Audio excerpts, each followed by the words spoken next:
What is identity? How do people identify? Do they identify with the land where they were born? Do they identify with the language? For us, it was a bit of a complex journey. I was born in a very tiny country where I only knew people as people. In fact, I never even thought about the topic of citizenship until 1995 when I applied for my first national passport, which had been denied at first. Of course, I also heard about identity in 1988. There were massacres in the village, and I was very young for me to understand anything about identity.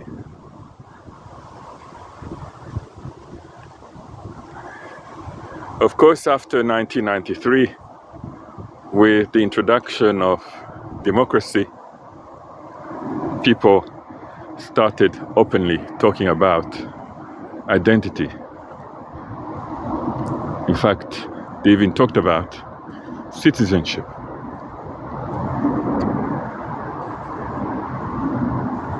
The way I think about identity and citizenship is much more informed today. When I first arrived in Europe in the 1990s, I wanted to learn the English language. It was quite a dream because the English language was a language that fascinated me. I grew up speaking the French language. During the Civil War in Burundi, there were international journalists who interpreted our history through different lenses. They described the people who live in Burundi as natives and others as people who migrated from Ethiopia. I did not really pay attention much when I still lived in this tiny country of East Africa. But the more the Civil War intensified, the more I asked myself questions. The Immigration Authority, based on my facial features, had claimed that I was not a native of Burundi, but rather of Rwandan origin or Congolese. Burundi as a kingdom is a much younger kingdom than the ancient kingdom of Kush or the ancient kingdom of Egypt, or indeed the ancient kingdom of Yoruba land. This helps us to really reframe the real history of this tiny nation. After a couple of years of researching and looking through different archives, I have come to conclude that indeed my ancestors were coming from different parts of the world. Now, this makes me think about identity in a very, very different light. In fact, the land along to settle in is not the land where I was born.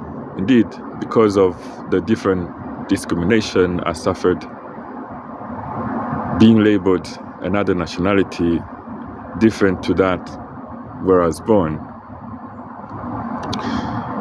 The persecution my parents endured, this has created a passion, an interest to dream to live elsewhere.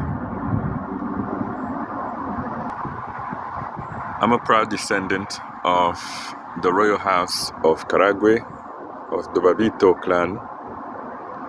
I'm a proud descendant of the royal house of Urundi Kingdom, of the Ganwa dynasty. And I'm also a proud descendant of ancient Ethiopia, the Beta Israel. On a maternal line, I'm also a descendant of ancient Kush and so many other places that intermarried with my ancestors. I embrace all my identity and the diversity that I find on my timeline, family tree. And I hope you will do the same. I embrace the Christian Judaic faith, and I respect all other faiths with no discrimination.